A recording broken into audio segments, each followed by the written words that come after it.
Everyone, please put your hands together and give a warm welcome to your host, RaeLynn McAfee. Thank you, everyone.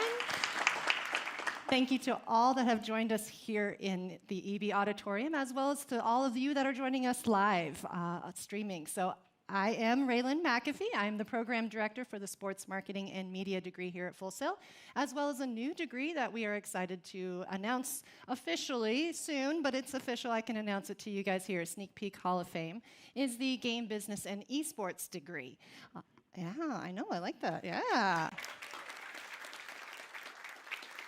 Always moving forward here at Full Sail. So I am honored to be the moderator for today's session of what it's like working with esports teams. But even more so, I am so excited to introduce you guys to 5 Full Sail graduates who are now all working in this esports realm. So I'm going to kind of start at the far end and do a quick introduction. Nathan Duke is the manager of esports programs and facility operations for Butler University, and he is a show pro grad of 2019. Let's give it up for Nathan.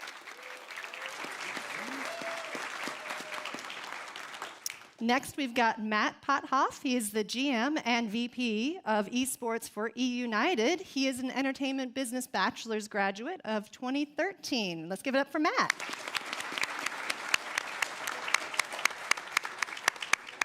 Next, we've got Chantoni Grant. He is the director of esports for North Carolina Wesleyan University. He is an entertainment business master's graduate from 2021.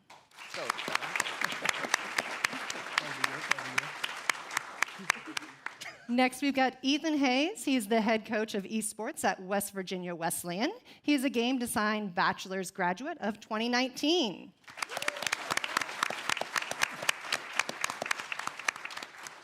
And last but definitely not least, we have Megan Danaher. She is the head coach of esports at Viterbo University. She is an entertainment business master's graduate of 2021. Let's give it up for Megan.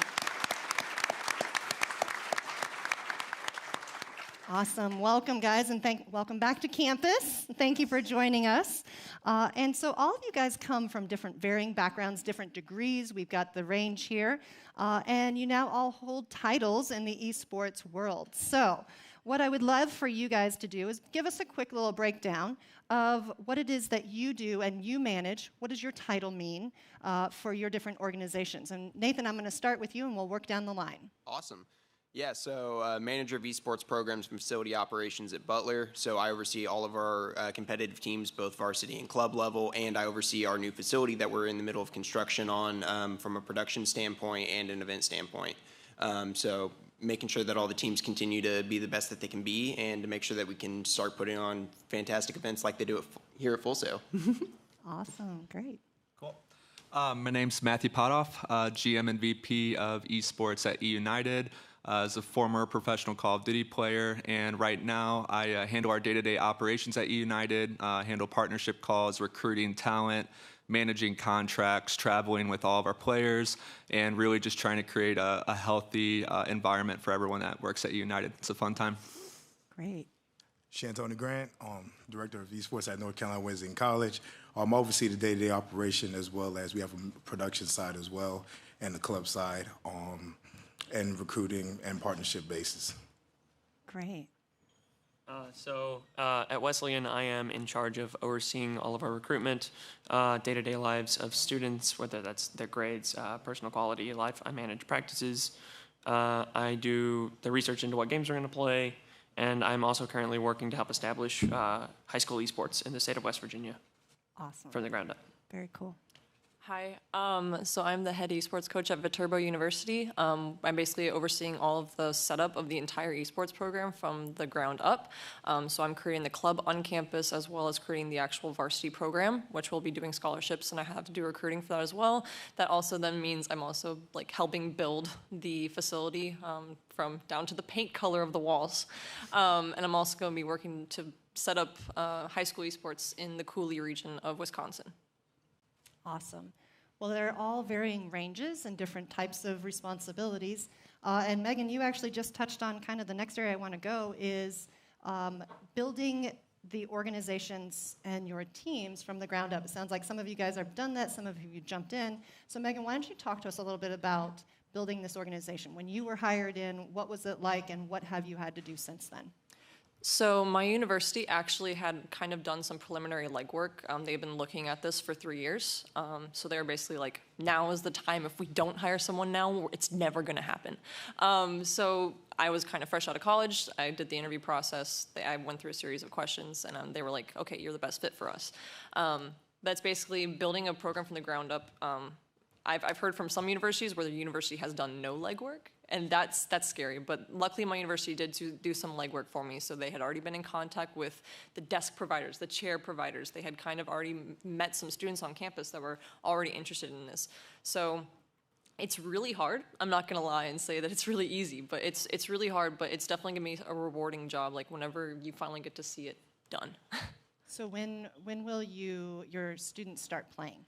So we're going to be actually starting to compete in this following fall semester. So I'm in the witching hour of like this last couple months before summer break to set it all up and then have it ready to run in the fall semester. Hey, you got a timeline, break it down. Exactly, yeah. I love it. Ethan, talk to us about your university when you joined and where it was at and what you've built. So when I got to Wesleyan, we had 7 scholarship students, 11 general students, with the 11 like added 4 in that were just kind of walk-ons from our fraternities and from some extra club systems.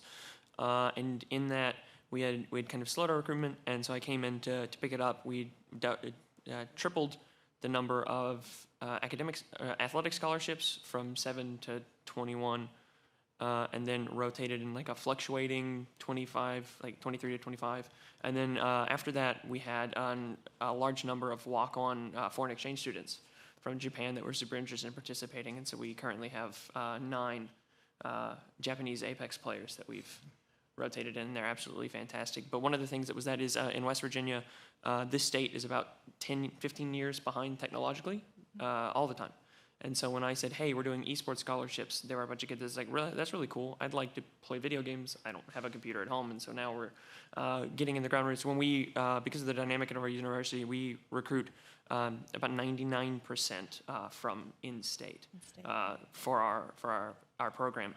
And so it was hard when there was no esports. And so for the last year, I've been going to high schools at least one a day to help them work with their practices. I'm driving 3 hours out across the state to make sure that I'm meeting with people.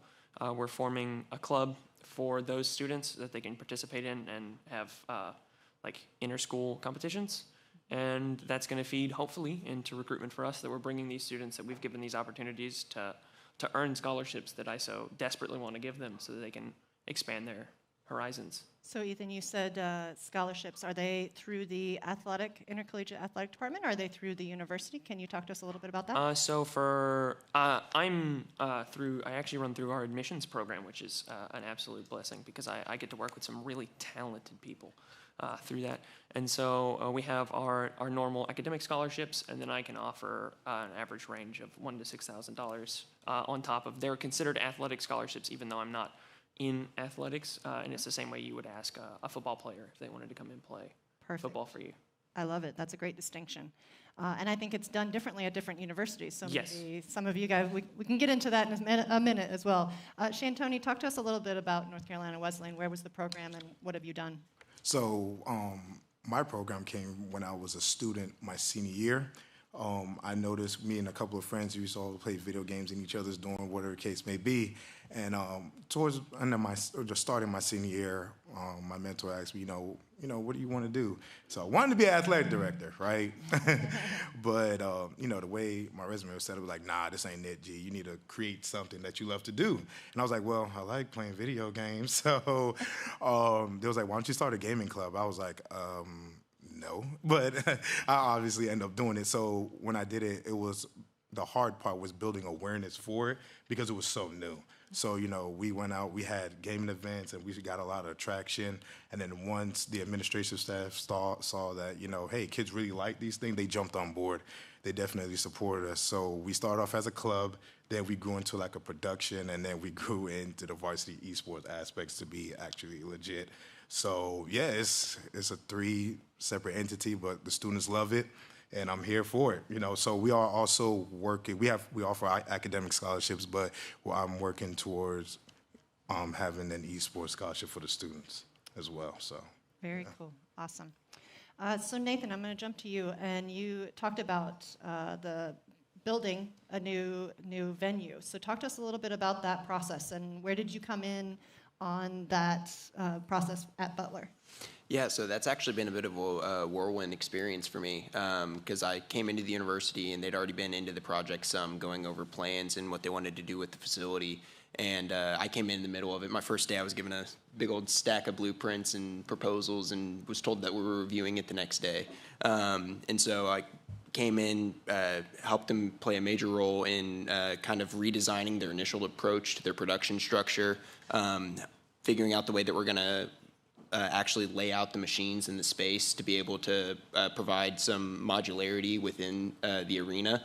And what's really cool too is we're actually going to have tenant spaces, so we're going to have other professional esports outfits and gaming companies that can actually come in and work out of that space with us. And so that's one of the really cool things that we've been able to do. It's been super exciting in terms of trying to figure out the long term of like, okay, what's this space going to look like? Because this is going to be the first space on Butler's campus that's actually going to be community oriented as well, as opposed to just being student oriented. So we're going to be having external events in there, hopefully like a revolving door. And so trying to figure out the logistics and the way that we're going to go about actually accomplishing that and making sure that the space itself has that versatility has been quite the undertaking. But it's been a lot of fun in the process. And right now, you know, they're just laying the concrete down, getting the raised floors put in, HVAC, all that. And so technology hopefully is going to start going in soon. We're going to be open by the fall. It's super exciting. That's awesome. So Matt, talk to us about, you mentioned in your brief intro that you were a professional player, and I think that's maybe a lot of people come in originally and they love playing. So talk to us about your journey going from a player, you know, coming to school here at Full Sail and then becoming the GM. Oh boy, I'll try to wrap 10 minutes into 60 seconds for you. So I went to Full Sail, got my degree in entertainment business. 4 months before I graduated, I won a $25,000 Modern Warfare 3 free-for-all tournament here at a play-and-trade tournament down the street. And that's what really catapulted my career. I went from an FFA champion to then getting my degree, and then I went full-time into pursuing professional Call of Duty. After about a year of plenty of disappointing placements, finally broke into the top 8, got my first pro contract, and I lived that life for 3 years. It was a great time, traveled the world, won some money, not as much as these kids are making today, but it was still a ton of fun. Then I got an opportunity to switch over to the management side from an individual named Daniel Clerkey, works at Maryville University, a great friend of mine.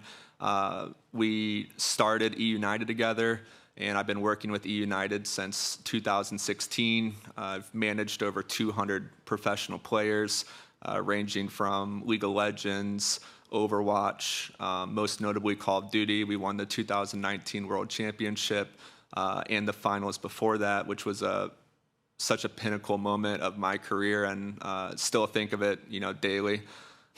Now we have Rocket League, Gears of War, PUBG, Halo. Halo is going to be probably our biggest title this year. It's super exciting. We're one of the 9 partnered teams for Halo Infinite's esports program. So it's just a lot of exciting times. Could talk about this for days, so hopefully I wrapped it up. That was excellent. We gave you 65 seconds. You're good. All right, Megan, why don't you talk to us a little bit? So we've got a couple of head coaches here. We've got a couple of director of esports, manager, GM, right? So different titles that hopefully you guys are learning the different roles. So Megan, talk to us about what does management as a head coach mean? Yeah, so management as a head coach is it's a lot of different things. There's lots of different definitions for what that means. That can come down to player management. It can come down to budgetary management of the actual budgets that you have for scholarships, for peripherals, for just your space in general. Then player management goes into kind of what do the players' schedules look like? Are they keeping their grades up? Are they sleeping right? Please go get some sleep, kids. But it's a lot of different facets that make management in esports, and it's just a lot of crazy things you have to do. Yeah. So as a student, thinking, did you want to be a head coach? Did you want to be in esports? Yeah, so my like end goal eventually someday is I want to get into player management, talent management, things like that.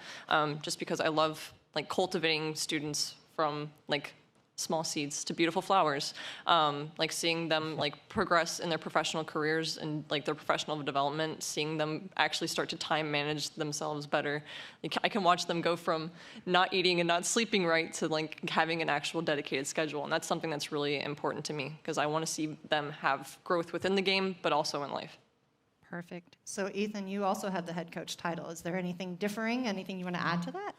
So I think the head coach title is actually kind of thrown around in collegiate esports right now as just kind of a placement because they are coming from traditional athletics on a lot of these universities where they have an athletic director already, and they look at actually they'll tell you they look at an esports coach like they look at a track and field coach. When at the end of the day we do jobs much more similar to an athletic director, where we're managing multiple teams, multiple titles, some of which with absolutely zero similarity and zero management. So it comes into a major management role. I'm balancing budgets. I'm making sure that kids are like getting their oil changed in their cars so that they can go home for spring break. Yeah. Right.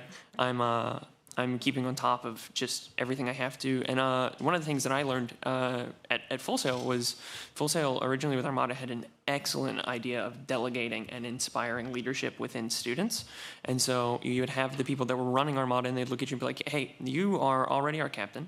I'm going to give you the power. You're going to manage your practices. You're going to report to me, and I'm going to let you be successful. And so when I come to my kids, I pull all of my kids that I know that are going to do great things one day, and I say, hey, I said, when it comes to your game, you are going to report directly to me, but I will look over your schedules. You can tell me when your students want to practice, like when your team wants to practice. And since I have the pure academic side, I can tell you what your schedules are and whether or not that's working, because there are certain things that I can do that my students aren't legally allowed to do. And so I make sure that I'm putting 100% of my effort into that. And by doing so, I'm able to entrust my students to do the things that only they can do, right? Their grades, staying within good standings at the school, making sure they're taking care of themselves, and making sure they're good at the games. Awesome. I love it. So Chantoni, talk to us a little bit about director of esports. Is it different? Is it's similar? Is it more or less? I'm going to co-sign a little bit with Squids. I call you Squids. I appreciate it. But I deal with, like he said, some people have schools that have an athletic director.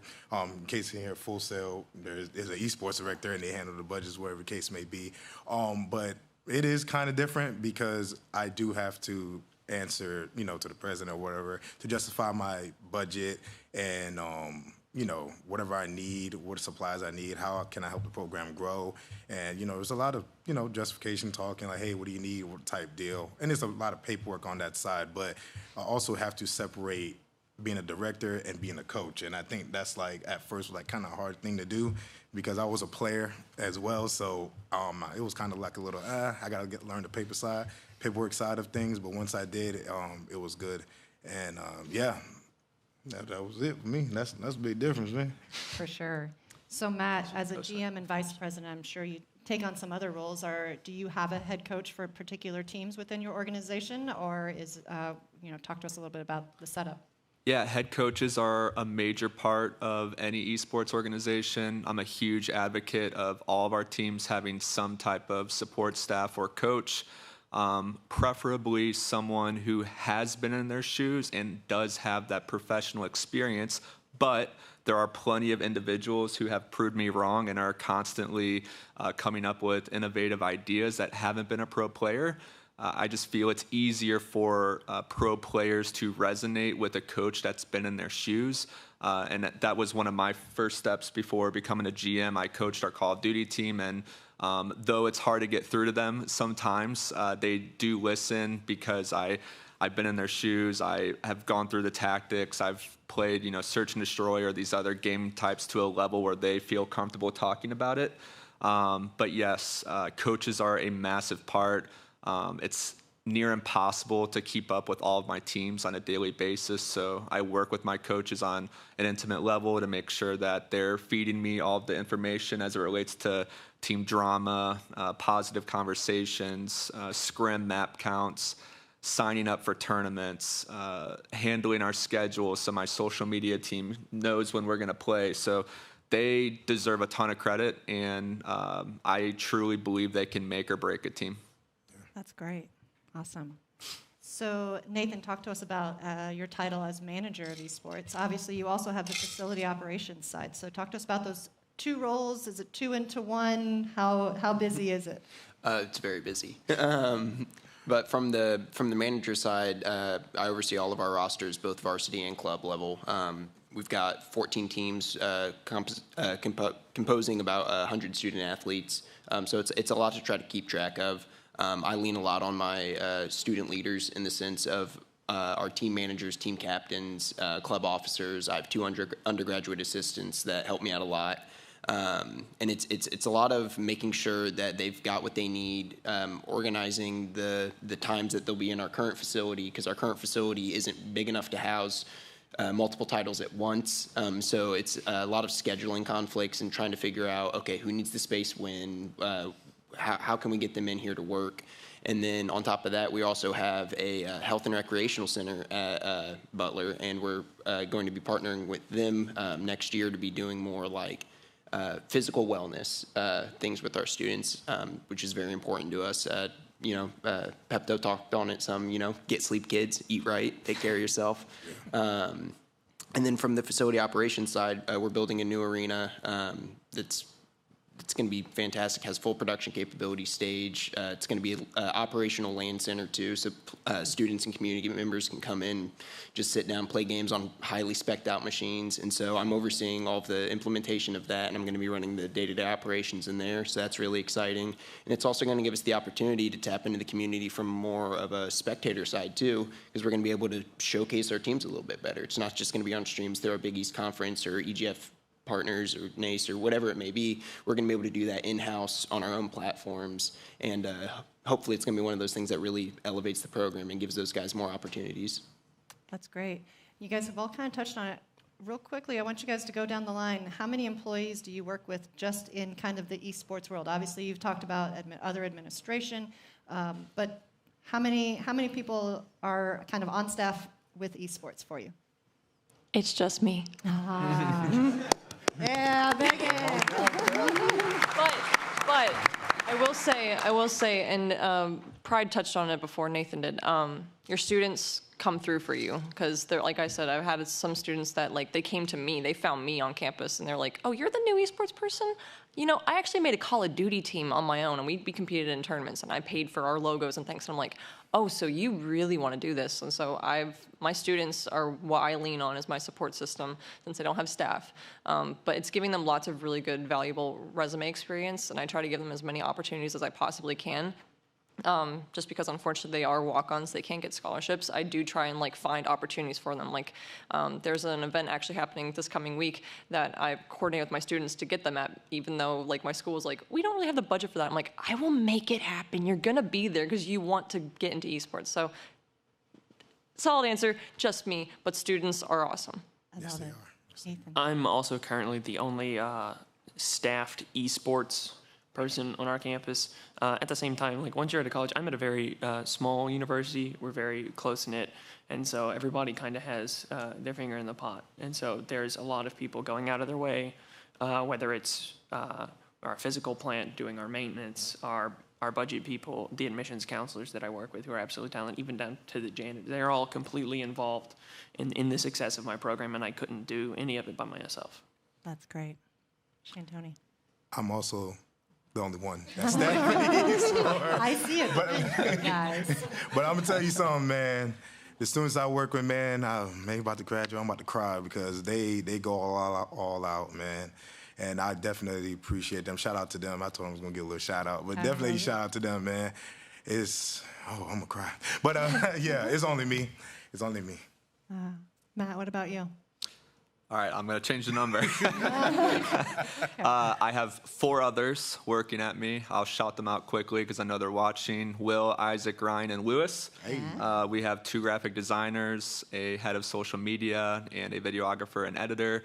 They're all completely fantastic at their jobs, and I would not be able to do what I do without them. So appreciate them deeply. Awesome. Shout out to them boys. Shout outs. I love it. Nathan. So I have a director that I work with in terms of our esports department. He handles a lot of the high-level stuff. He's a traditional sports guy, so I'm getting the opportunity to kind of introduce him to some of the nuance of esports. So within our department, it's just the 2 of us, but we have a lot of collaboration across campus with our facilities construction teams in our construction project currently. And then we also have a really good working relationship with our College of Communications, where we've actually just launched an Esports Minor program that students can go into. And so I'm actually helping instruct one of the classes right now, SPM 325 Esports Production. And they've got a lot of other courses that they're going to be rolling out soon, and those are actually going to move from lecture halls into our new facility so they can utilize our studio and stuff. And so it's a growing team, but right now in our department, it's just the 2 of us. Very cool. Just the 2 That's of awesome. us. All right, you guys have been calling each other by some names. You guys, I should have done this at the beginning, but give us your game names. Pepto Abysmal. I'm in a transition, so I was the Swanky Squid 7, but now I'm changing it simply just to Squids. Squids, okay. That's all Jacob Kaplan. He told me my name was too long. Hey, it's all about branding too, right? He was right. Yeah. Too Toxic Tony. That's cold. Mine's not as good as Tony, but just Burns for me. Burns. Big B. And then I'm just Pride.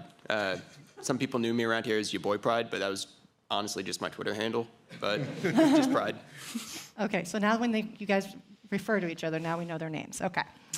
All right, you guys talked a little bit about player management, but talk to us a little bit more. Let's dig a little deeper, because I feel like that's a big part of many of your guys' role with your esports teams. We're talking housing and scheduling and the practices, the financial side, the playing schedules. So what, on a day-to-day basis, how many of those are you touching on and more? Talk to us a little bit more about player management.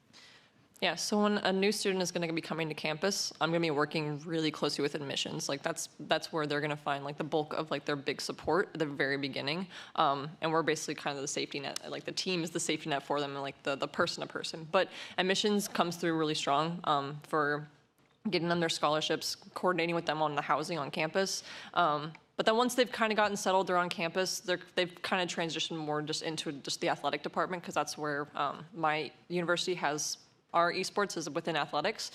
So they'll be within the athletic department, so they'll have access to all the things that athletes on campus will have access to, because esports is a sport. But yeah, player management, once they're kind of like into the campus, like they're on campus, they're in the program, that they pretty much just fall underneath me, which I'll be working with them, doing weekly meetings with them, doing like weekly check-ins, just kind of like touch base, but like, how you doing? How you feeling? Is there anything that I can help you with? Is there anything that you need? Just kind of like being that support system for them, because I do know some students that are on some athletic teams, like we have lots of international students, as Squid had touched on, and like you need to be there for them, because sometimes like they can't go home for the holidays, especially if they're really far international. So you need to coordinate with those students to kind of be that support system for them. So that also goes into like schedules, practice schedules, keeping track of their grades. If they need help, like coordinating with the professors, like if they're only struggling in one certain class, coordinate with that professor to be like, hey, how can I help Chad? How can I help them to get better in that class? So that's what player management means to me at my university. Awesome. Ethan, why don't you go ahead? I have a very similar run through. So for our for like coordinating, luckily I don't have to coordinate housing. That would be just an extra tip on there. But we have an excellent housing program. I work through with admissions. I get all the recruits in. We work to get their FAFSAs in, all of that stuff, and I work in tandem with them. They get a package. I am used as a vessel to kind of guide students through the admissions process. Right, because the entire point of my job is to make that relationship with students, and so it starts at the moment that they've decided that they want to attend my university. And so stepping through that, They get their housing package, they get on campus, and then from that day on, I become a babysitter and impromptu parent. I get every parent right, kind of as they come through. If a parent wants to talk to me, I'm like, what do you want specifically? Like, how do you know that I'm going to need to help your child as we get them transitioned into being an adult on their own, right? And again, it's a pretty small campus, and so I'm blessed with that, that I have a good way to manage them because they're not running off into massive universities. And so I can help them with coordinating. Not everybody has a car. I help them coordinate between other students to get rides to go get stuff at Walmart. I'm constantly checking up on their grades due to their compliance to make sure that they're still compliant and able to compete. And essentially anything they need, whether it's even just to talk, right? Because at the end of the day, college is no matter where you are, college is a culture shock. And you go from being surrounded by people that you knew K through 12 for like your entire life to sometimes just complete strangers, which I actually try to work into. If I have students, I'll take them as a group so that they have that support system, they have their friends, and that works really well, right? Students are more likely to succeed on campus if they come pre-teamed up with people that are supporting them. And it helps me connect with them a little bit more, I think. And so I do everything my students really ask me to. Oh, that's awesome. You're the go-to. I love it. It's similar. I work very well with the admissions department. I always give the students that are interested my phone number. We set up a Zoom call, and I tell them if they need anything, let me know. I tell the departments if they need anything, let me know, and they obviously let me know. But we also have a course when we give our tours, and I give all my tours, which is a career student success center, which every high school students that come in, they help them with their transition from high school to college because it, like Squid says, it is a culture shock. So we make sure we go hand in hand and we help them with that. And also, we know with player life, I make sure, I tell them all the time, we're working out. Because, you know, in esports, we sitting in the chair for hours, we're going to work out. So I make sure my players are physically fit, as well as, you know, give them inspirational, you know, quotes before we practice or whatever the case may be, just to make sure, you know, you got to condition the mind. You know, I always tell people you got to get your mind right, because if your mind ain't right, you ain't going to be able to do anything. So that's the kind of things we do. You know, all the players blow up my phone. Like, before here, I was on the phone talking to someone. I'm like, all right, bro, just calm down. But, yeah, it's just, and I try to help them, you know, ask them, communicate with them a lot, because I got a lot of kids. Like, hey, what do you want to do in the future? And try to help them guide, like, hey, this is what I can do for you. You need to look into this, and things in that nature. So, yeah, we're one big, small family. And then the school does a good job with resources, as in, like, you know, off campus, you know, winter break, you know, some international kids can't go home. We make sure, I stay after and make sure they're good. They can go in the facility, whatever the case may be. So we take care of each other. We all we got. Yeah, I guess from my end, work with all of our players very closely, book their travel. I schedule their media interviews at tournaments. I attempt to be their water boy, and they take advantage of that sometimes. But when I played professionally in 2013 through 16 or so, we didn't really, coaches and managers they were a thing, but they weren't like a necessity yet. Like, it wasn't really coming to fruition for a lot of people. So I never really had someone that would grab me waters, grab me food, just allow me to focus on the game and nothing else. So when I became a GM, I told myself I wasn't going to have an ego. I was going to do whatever it took to allow my players to fully focus on the game, so there's no excuses, and I can just kind of be their backbone on getting anything that they need. I've had crazy experiences. Probably the most recent was HCS Anaheim. My player Ryan Noob for Halo had COVID 2 weeks before the event. He took his PCR test, tested negative. Formal from Optic Gaming was available, and he was going to come in and sub for us. I literally had his flight booked for the next day. Ryan took his PCR test that morning. It came back negative. So then I had to tell this legendary player that he's not subbing in for us anymore. And then I booked Ryan a new flight, and then he got there. So, like, that's just like a very small example of how chaotic it can be within a 12-hour time frame, where you're literally scrimming with someone else because you need to make it to the event, and then things just randomly change. That not only happens for events, but in roster mania windows for every single game. I cannot express how often just one player getting kicked from a team leads to a chain reaction. And it's just hilarious because you think your team is safe, and the players do have a little bit of say in the roster decisions. I like hearing their thoughts on what is important to them, or if there is an upgrade, or if I think the team needs to stick together, or if I think we need to get rid of someone to bring on an upgrade. But it's just so chaotic, too many stories to count, and it's just a lively field, that's for sure. Yeah, over at my end, we have team managers, team captains for all of our titles at the student level. They do a great job of helping orchestrate that, whether that be through tryouts or talent scouting and getting me in contact with people that are interested in the program. They do a great job in that, and they support me a lot in what I do day to day. Overseeing travel for different events that we go to, whether that be nationals, regionals, whatever it ends up being, making sure that that's all taken care of and orchestrated. And then also at the more day-to-day level, all of our club officers, we have space attendants that are student workers that come in and they oversee the facilities because I can't be there 24/7. So they do a great job of coming in and helping us, get people in, sit them down, set them up. One of the biggest struggles that I think is on a day-to-day basis is making sure that the students are comfortable and moving forward in what they want to be doing. The Esports Minor program at Butler is one of the newest programs on the campus, and there are a lot of students that are currently in philosophy, journalism, finance, and they'll come and they'll talk to me and they'll be like, hey, I want to do esports. How do I get into esports? I'm like, well, one, pick up the minor, but two, think about how you can creatively apply what you're already in. Find that path and try to pursue it. Because the industry is still in its infancy to the point where it's like if you find your lane and run down it, you're going to land somewhere. And so it's supporting them in that aspect as well. I love that. That really speaks to exactly what you guys, I think, have done coming from your different degree programs here at Full Sail and how you've really kind of run with your skill sets. I mean, the fact, Nathan, that you're helping build a production studio as a show pro grad, right? That's cool. So taking that passion that you have and building it into your career. So I want to dig a little deeper on some of the team dynamics, mentality. I'm going to start with you, Matt, because you just mentioned it. Talking about players wanting other players, not wanting players. What do you do as a GM, or do maybe some of your staff help to help keep that team mentality and keep it a good, safe space, as well as how do you build it up and make it a really great, positive atmosphere?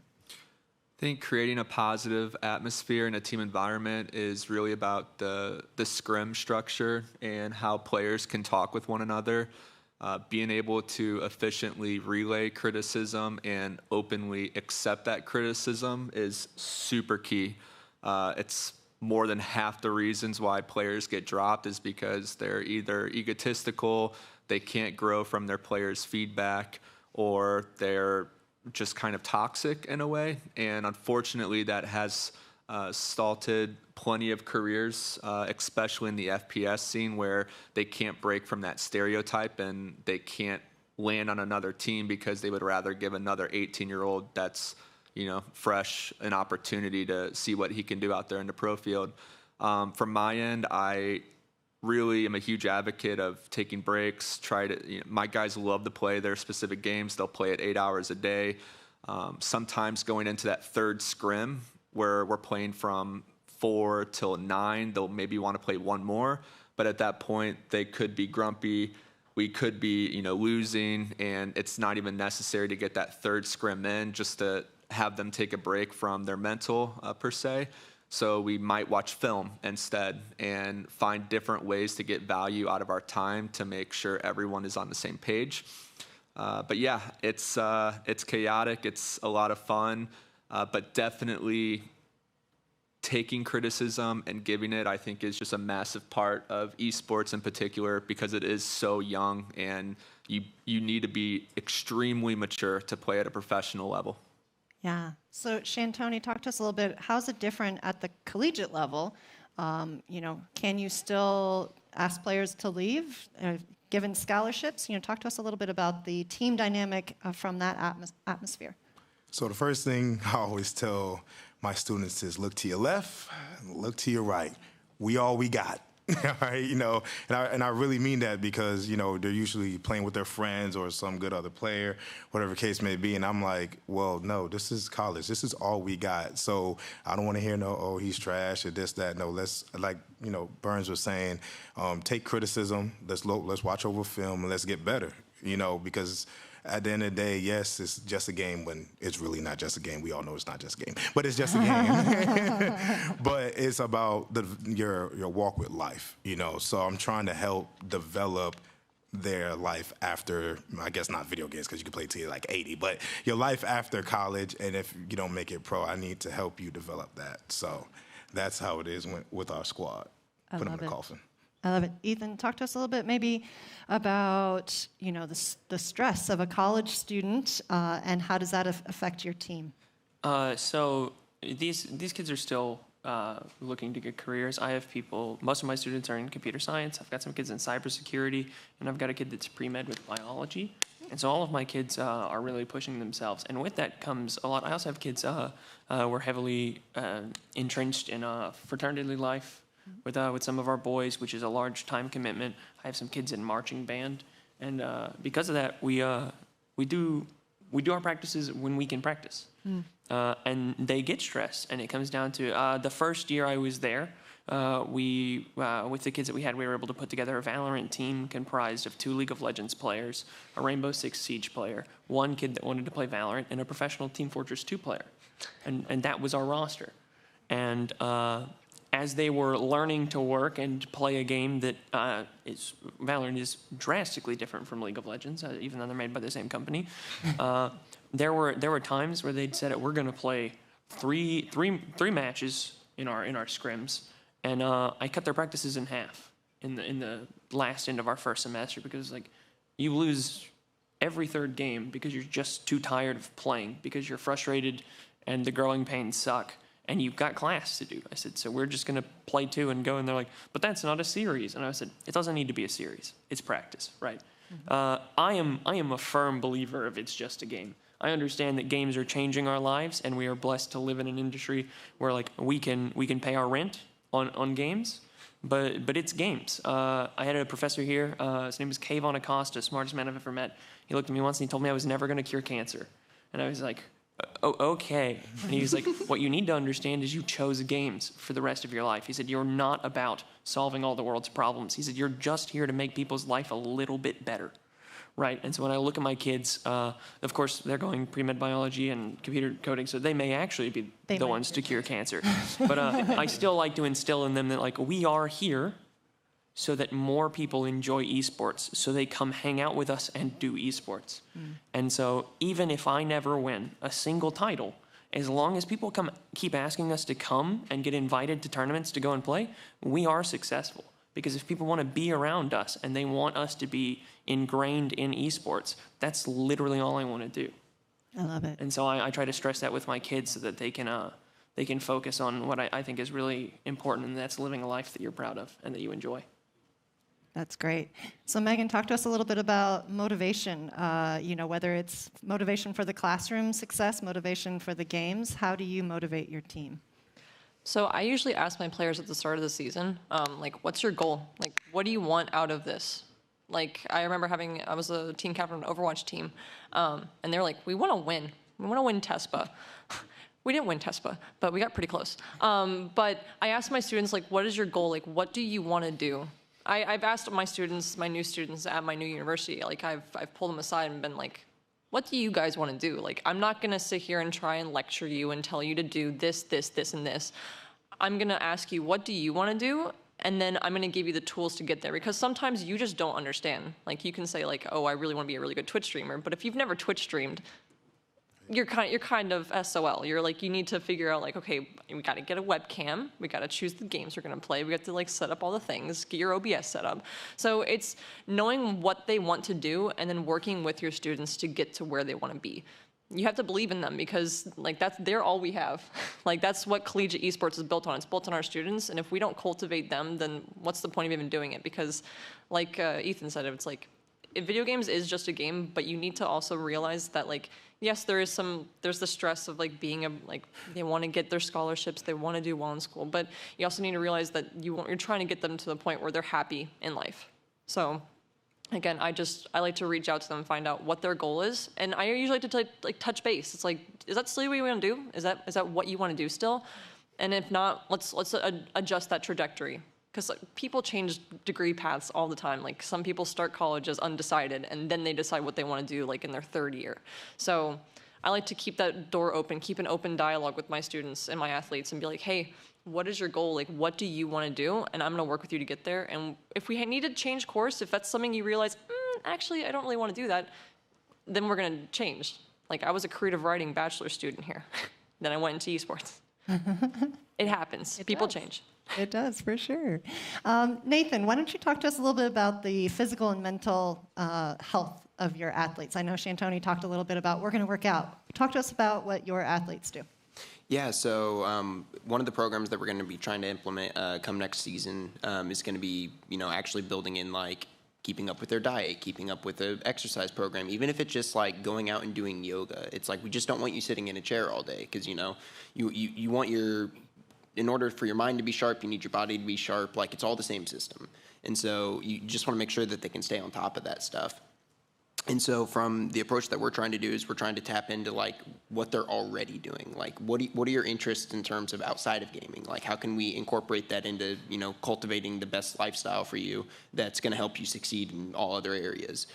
We've got some students that are like religious weightlifters, or they like to ride their bike, or they go running, and it's like, okay, so we encourage that, and we try to make sure that, they're not sitting in the facility slamming Red Bulls all day. I love Red Bull, but there's a limit. Everything in moderation. Right. And you just want to make sure that they're going about it in the way that promotes the best health for not only their physical well-being but their mental well-being. And college is stressful, and especially when you're going through a hard end of your program, or here we've got our portfolio classes. Things ramp up and they get hard, and so it's just you want to make sure that you're staying in touch with them. And like Ethan said earlier, like what can I do to help you? Just being there for them, and sometimes it's even just to talk and making sure that they feel like all of their needs are being met. That's great. So we're about a part of the program that I'd like to open it up for questions from our audience here, and we do have a microphone. If you want to put your hand up, we will have someone coming around to put a microphone in front of you first. Fantastic. All right. Yeah, please go ahead. Hi, my name is Seth. I currently am the Rocket League captain for the Armada.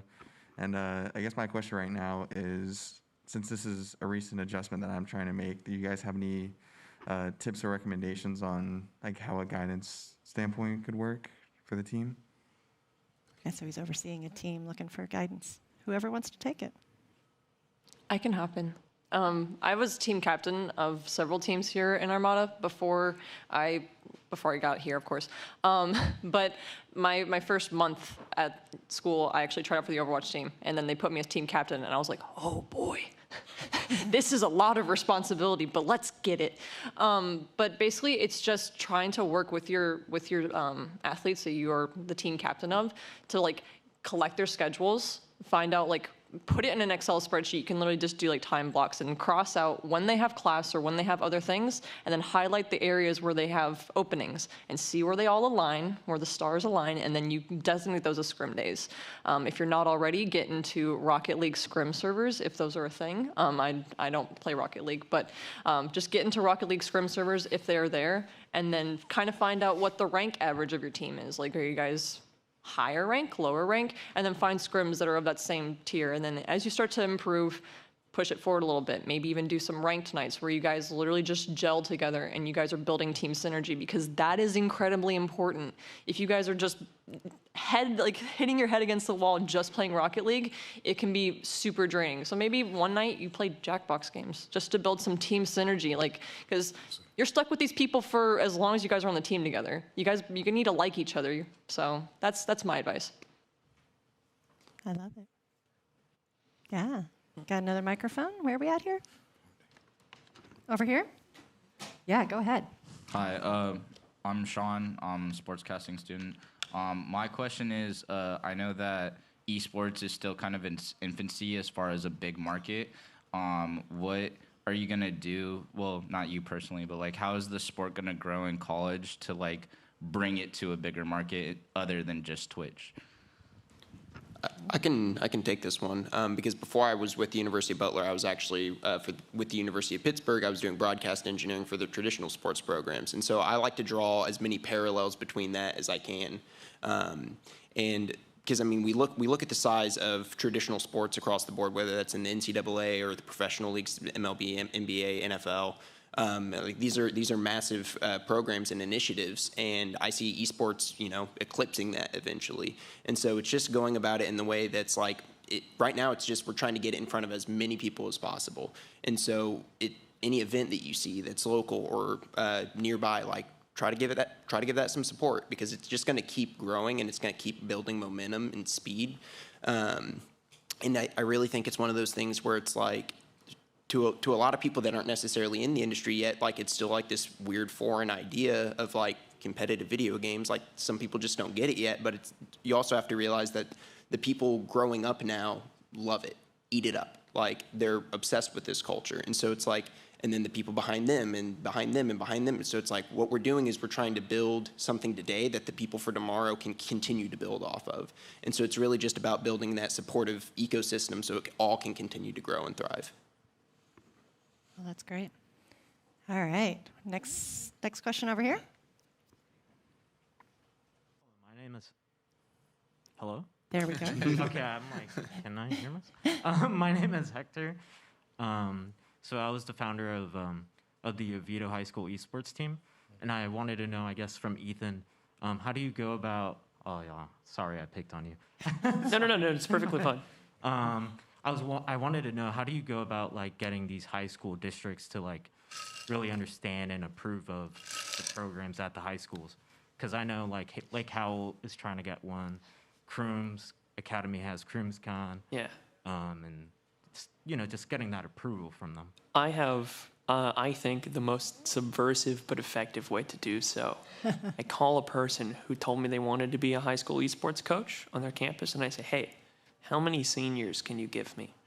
And they're like, and they give me a number, and then I give all of those kids just a little bit more than average scholarship, and I sign every one of them. And then I go to the principal and I say, hey, I signed 4 of your kids for esports this year. How many has such and such signed for golf? And I said, do you have a golf team? Yes, I have a golf team. I have a lacrosse team. I have a swimming team. I said, that's cool. You should have an esports team, and maybe next year I'll sign double. Right. And it works sometimes. Sometimes principals will see other schools build an esports program. I got really lucky. Shout out to my boys. Hopefully they're watching. I have a high school that's within walking distance of my apartment, and they have put in so much work that I'm not going to claim as being any part of my talent as a coach. They're 6th best in the nation at Call of Duty in Buchanan Upshur High School. I'm so proud of my boys. But they just kicked a whole bunch of butt. And so now, because of the fact that I just talk about it all the time, like I am now, I've got principals from all over the place, IT guys, some people's moms who worked as a teacher on one of the campuses was like, I want to do middle school esports because my son wants to do high school esports. And so like I can transition all the way up. And so I just take literally anyone who's interested in that, and I just tell them, I said, we're going to make a whole bunch of noise on your campus. And we're going to come in and we're going to try to do as much as we can before they'll help us. And when we get to the point that we can't anymore, we'll see what comes out of it. And so that's kind of how I live my entire life, though. I just kind of run, and I'll hit a wall eventually, and we'll see what happens. Sounds like really good networking there, Ethan. Oh, I just like talking. All right, we got another question over here. Oh, he's an online student. Perfect. Hello. All right, so folks in here are asking very similar questions to those that are on YouTube, and it's a great job of you guys asking the same questions as them. One that is new that I don't think has come up. how is the finance developed in the collegiate level and below? Is it through administration or funding or something else? I guess I'll take this one. So if you do a club, it will go through, SGA, and they will get a funding budget. But for a program, it depends. So I think Squids, you got an athletic director, right? Yeah, mine's done through admissions. We're considered an admissions opportunity, and through that they give us a dedicated admissions budget that transfers over into esports. And then mine is done through athletics. So it depends on the institution that you are and where they put esports at. I don't know. What about you, Brad? Student affairs. See, all of us are different. So it depends on your institution again and where your esports program lies. There's also fundraising, which is awesome. I sold lollipops the first time. Hey, you laughing? It worked. Hey, you got to get it out the mud. I'm thinking about selling hoodies pretty soon. We're going to do a streetwear line. And alumni. Like the alumni of your university, I got reached out to by an alumni who was a graduate of their business program. He does I don't know exactly what he does. It's essentially something kind of similar to DraftKings. And he's like, I'm really interested in esports. He graduated in '88, and he was like, I have some money for scholarships. Call me back. I was like, yes, I will do. That's a quick phone call. I know that's a very quick phone call. I would have stopped everything right there. Right. I think that's part of the esports world is everyone's trying to figure it out, and they're all doing it just a little bit differently. But how can we have these conversations to kind of see, oh, that works for you, let me take that back. So what you guys hopefully can see, if this is a world you want to be in, is, hey, I'm going to take what these guys have learned, pros and cons, and how can I continue to take that out into the industry for sure. All right. Another question over here. Oh. You're good. All right. I'm Jose Burgos. I'm part of the sportscasting program, and there's not a lot of us within the esports realm. So how do we, as sportscasters, influence our likability within esports, and how do we grow it as a whole? So are you talking about from the, you want to call the esports, or are you wanting just to be a part of teams? What perspective are you looking at? Esports and just bringing more awareness to it. Have you met UpMind? Yeah. Good old Gus.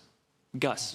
Gus is a good way to start, right? There are a bunch of people just walking around this campus. Another good way to start for anyone who wants to get into esports and who wants to succeed at Full Sail is the faculty. The faculty are here to make sure you're successful because successful students reflect well on universities. And so if you look at the university and tell them, I'm going to be successful and make you proud, they will give you the resources to make them proud, right? Get with Armada, work with casting with Armada, build a repertoire, and then just rock it, right? And by the time you're done, you'll be so far ahead from everybody supporting you that you can't fail. Mm-hmm. Quickly, too, I know a lot of Call of Duty pros that were on the edge of retiring, and they transitioned over into casting Major League Gaming events and the CDL events now. And a lot of them would just stay at home and practice on their own over the footage just by themselves in their bedrooms. And they would record themselves and kind of go over and compare it to how the actual casters were talking about the matches. And that was a great way for them to build more confidence and learn what they needed to talk about. And once you get to a point where you do that so many times, regardless of the game or the genre, build a portfolio, a nice little video, find a recording studio, and just send it to people on Twitter and organizations on Twitter and just see what happens. I feel like a lot of people in esports that get picked up, it's just on the fly, random interactions at networking events or social media. Like, we've hired people at E United just off of submitting work that we think is really cool, and we're like, let's just talk to this kid and see what he's about. And some people have been here for 4 or 5 years, so that's what I would recommend too. I agree with Burns, because my production crew was in a similar situation, and what they did is like what Burns said, they practice, and we try to replicate the professionals. And then we shared it out on social media, share it to your friends. Even if you don't really have friends, I think everyone has friends, but even if you don't have friends, share it to your family. I'll be your friend. I'll be your friend as well. Awesome. Well, and also one of the things I want to tap in on that too is it's like, I always recommend for people that want to get into casting to look at different like small online weeklies, locals, like try to tap into all of that. They're always needing help, and that's a great way to have a place that you can practice it where the stakes aren't that high. And when you do a great job, you're building a portfolio in that. And so being able to tap into those avenues, like there have been a lot of guys that I've worked with at the community level just doing small weekly events, and now they're elevating their career more and more, and it's like, that was kind of a Kickstarter for them. It was a good way for them to get consistent practice. The same people come in through the door to compete, so you get to work on talking about the players in a very personal way. And I think it's a really good thing to try to tap into if that's what you're trying to accomplish. Awesome. Well, we have taken our time here. Why don't you guys help me say thank you to all of our graduates and taking the time out today to talk with us.